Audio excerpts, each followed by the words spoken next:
everyone on the panel is working on some amazing projects right now. We're here to talk about careers. We've got a room full of, and a web audience full of students, some just getting started, some on their path already. What I'd like to hear from each of you is, explain a little bit about a project that you're working on right now. And for the students here, if they were going to knock on your door because you needed some help with a current project or something that's coming up, what do they need to know? What do you want to hear from them? What skills should they have if they're going to get your attention? Because some of them may be knocking on your door pretty soon. Let's start with Henry.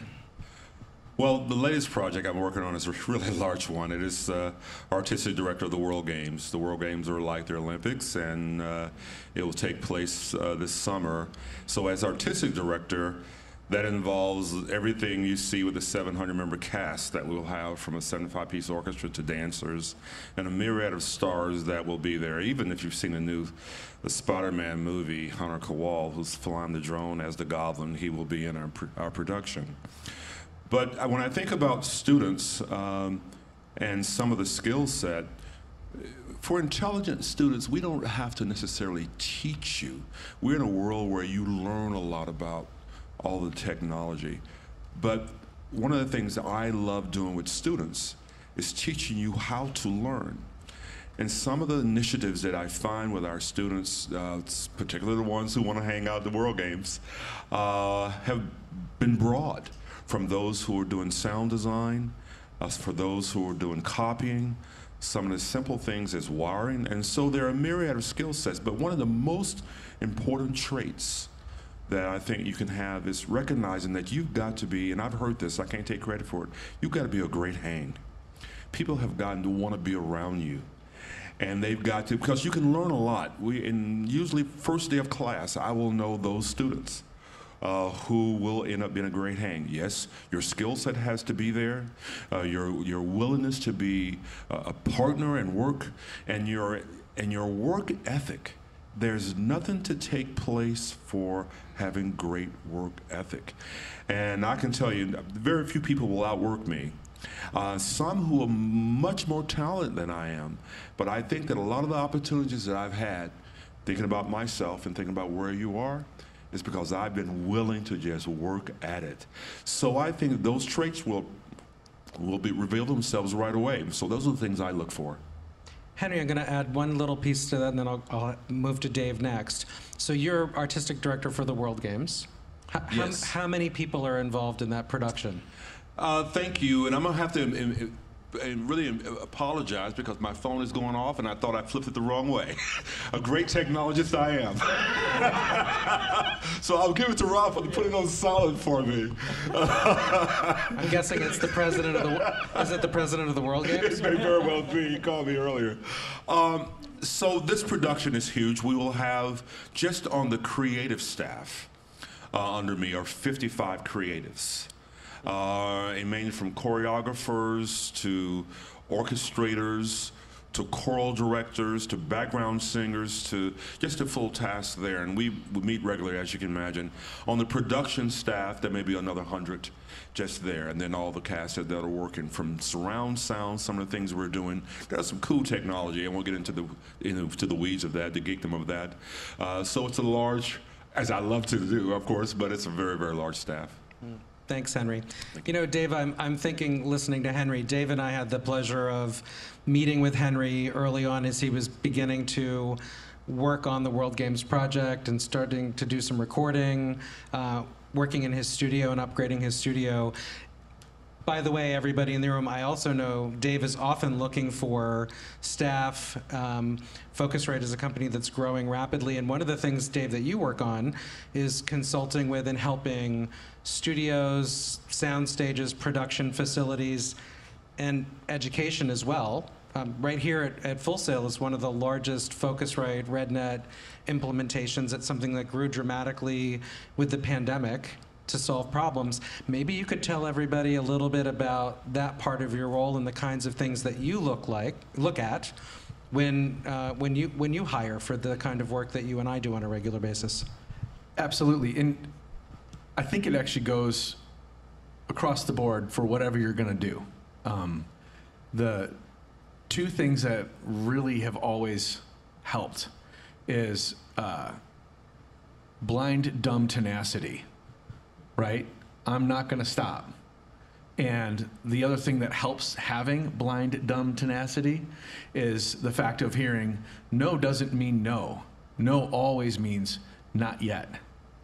So whether it be an internship, a job, or whatever you're going to do in life, always understand someone's going to tell you no, but it really means not yet.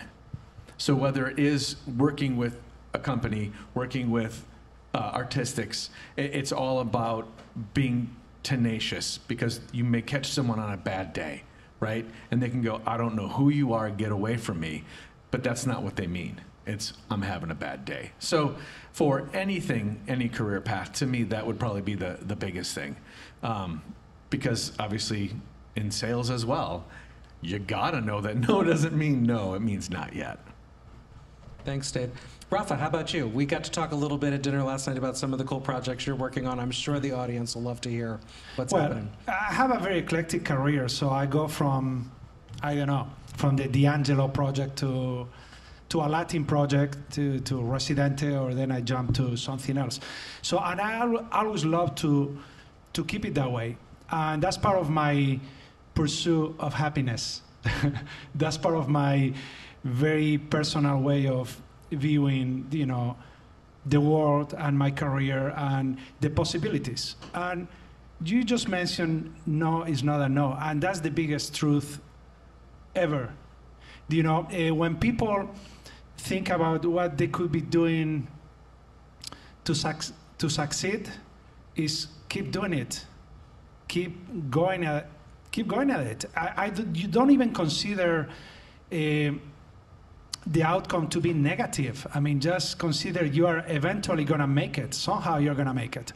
So that was my attitude when I started my career. And the first studio I went to for an internship, actually I went to 3 different studios in LA. And the one I really wanted to get into, Ocean Wave Recording, which back then was like the biggest thing in the US. It had just been in the cover of Mix magazine. That very month when I flew to LA, the first thing they told me was no.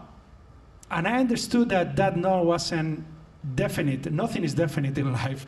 And I just went back to that office and asked for it again. And they say, yes, okay, you're going to be, we don't have a position for you. You're going to be our first intern ever. And that's how I put my foot, you know, in the door.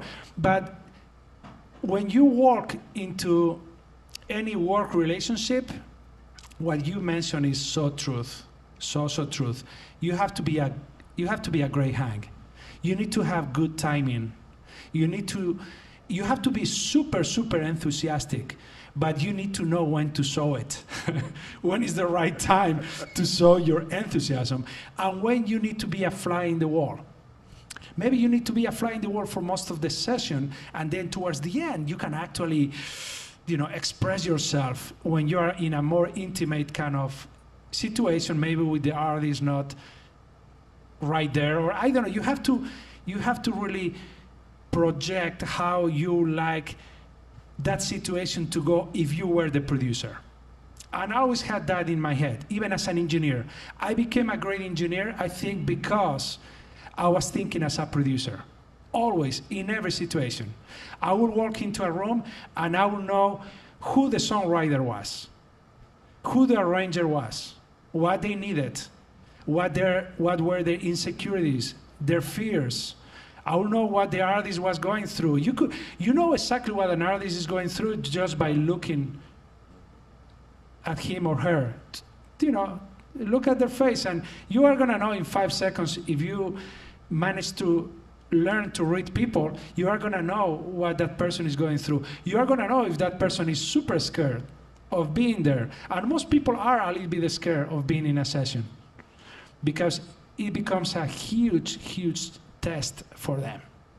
You know, it's a unique and a very limited opportunity for them to stand out, to really make something great. And everybody in this business, I think, wants to make something great, go for greatness. And But you are also confronted with the fragility of time. You only have a limited time to be great. See, it's super hard. It's super hard to think about it that way, but that's the reality. So I will say that for the most part, you have to be all of that and be great at management, have great management skills. Be in the room and always know beforehand, before anybody else, makes any kind of move, know what needs to happen next. And if you don't know, ask. Don't be afraid to ask, ever. Respect the line of command, who the producer is, and go from there. But I think it's very complicated, but quite simple at the same time. Quite simple.